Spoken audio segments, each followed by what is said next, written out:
Syiah membolehkan mut'ah dengan istri orang lain. MUI mengeluarkan fatwa haram nikah mut'ah atau nikah kontrak. Sekarang tanya deh, siapa yang punya ajaran kawin kontrak? Oke. Ini ambil satu contoh. Mut'ah itu dilarang. Akhirnya apa? Mereka, oh tidak, halal. Ini hadisnya, ini begini, begini, begini. Oke. Logika kita aja kalau umpamanya kawin cuma 2 hari itu apa sih? Udah nggak pakai dalil deh. Istri orang itu dikawin, dipinjam 3 hari tadi balikin. Gimana? Logika kita gimana? Iya, nggak masuk. Makanya nggak masuk. Apa iya Islam membolehkan bini dipinjam 3 hari untuk dipakai? Boleh nggak? Maaf nih bahasa saya menjadi istri 3 hari. Menjadi istri 3 hari. Oke. Logika kita gimana? Bahas di mut'ah aja deh coba. 1 poin.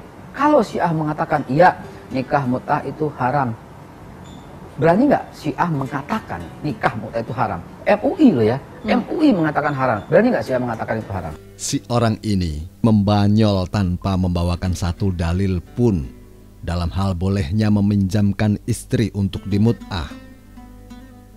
Apakah dia lupa dan tidak takut kepada ayat Allah berikut ini?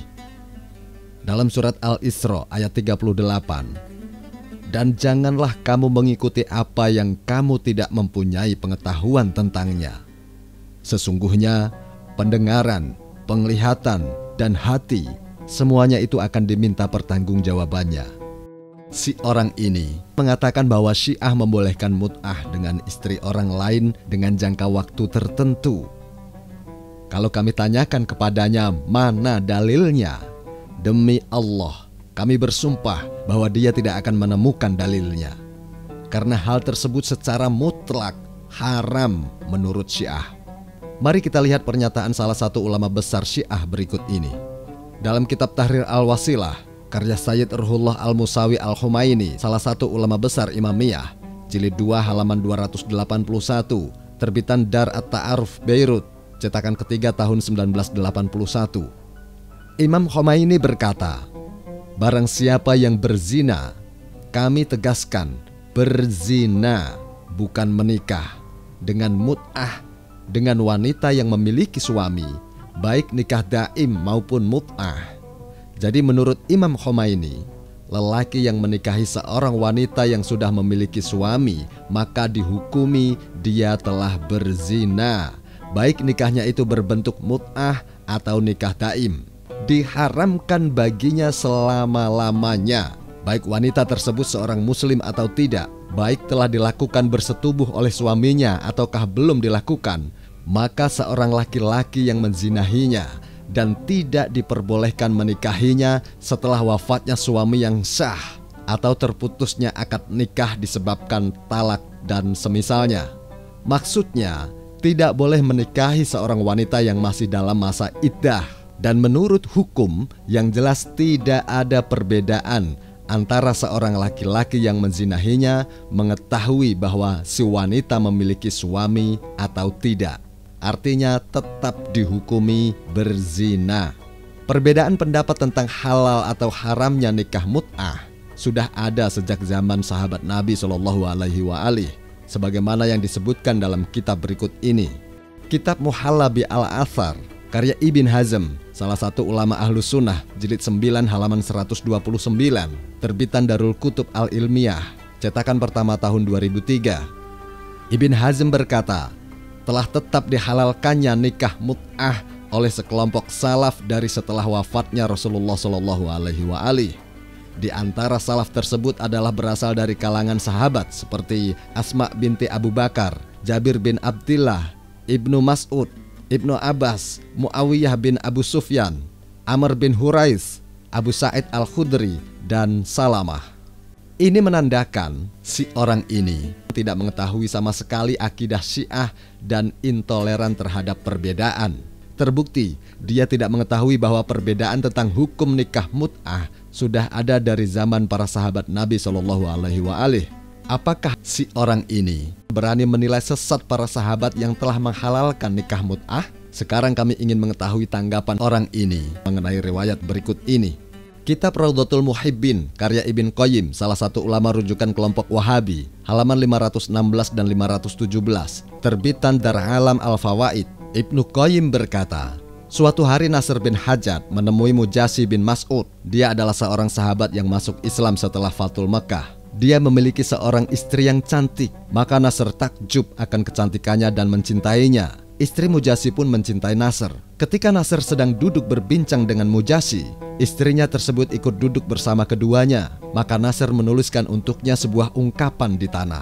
Istri Mujasi berkata, "Aku juga." Saat itu Mujasi mengetahui bahwa kalimat istrinya adalah jawaban untuk sebuah ungkapan.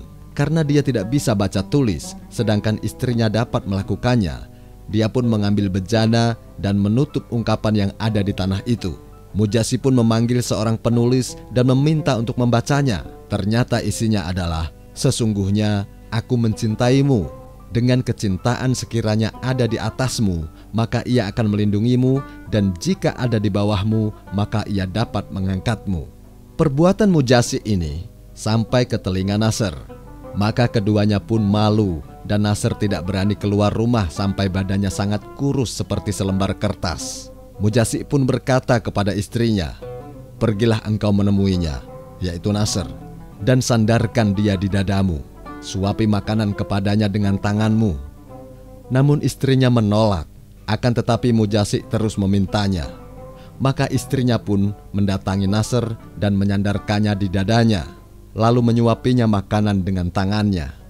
Kemudian Ibn Qayyim berkata, jika ada yang bertanya apakah syariat membolehkan perbuatan semacam ini, dijawab, jika ditemukan jalan untuk pengobatan dan keselamatan seseorang dari kematian, hal ini tidaklah lebih besar dari berobatnya seorang perempuan ke lelaki asing yang bukan muhrim, juga pengobatan dari lelaki itu kepadanya, serta seorang dokter yang melihat ke tubuh pasiennya lalu menyentuhnya untuk keperluan pengobatan. Adapun pengobatan dengan cara bersetubuh, maka syariat tidaklah membolehkannya dari satu sisi, sedangkan berobat dengan pelukan dan ciuman, jika kesembuhan terjadi melaluinya, maka hal itu serupa dengan berobat menggunakan khamr di hadapan ulama yang membolehkannya. Bahkan hal ini, yaitu memeluk dan mencium, lebih mudah daripada berobat dengan khamr. Sekarang siapakah Mujasi bin Mas'ud yang memerintahkan istrinya untuk menyandarkan lelaki lain ke dadanya? Dalam kitab Al-Isabah fi Ma'rifati As-Sahabah, karya Ibn Hajar Al-Asqalani, salah satu ulama Ahlus Sunnah, jilid 5, terbitan Darul Kutub Al-Ilmiyah, cetakan pertama tahun 1995 Masehi, halaman 569 dan 570. Ibn Hajar Al-Asqalani berkata, Mujasi bin Mas'ud bin Sa'labah, Al-Bukhari dan selainnya berkata bahwa dia adalah seorang sahabat. Yang ingin kami tanyakan kepada orang ini, bagaimana pendapat Anda tentang riwayat di atas tadi? Seorang sahabat memerintahkan istrinya untuk menyandarkan lelaki lain ke dadanya, dan Ibn Qayyim membolehkannya secara syariat. Apakah ini bukan penghinaan terhadap seorang sahabat Nabi SAW? Kami akan bawakan satu pernyataan dari Amirul Mukminin Ali bin Abi Thalib alaihissalam yang sangat cocok dinisbatkan kepada Anda. Jika orang bodoh diam, niscaya manusia tidak akan berselisih. Semua fitnah tentang Syiah ini kami serahkan kepada para pemirsa di dalam menilainya.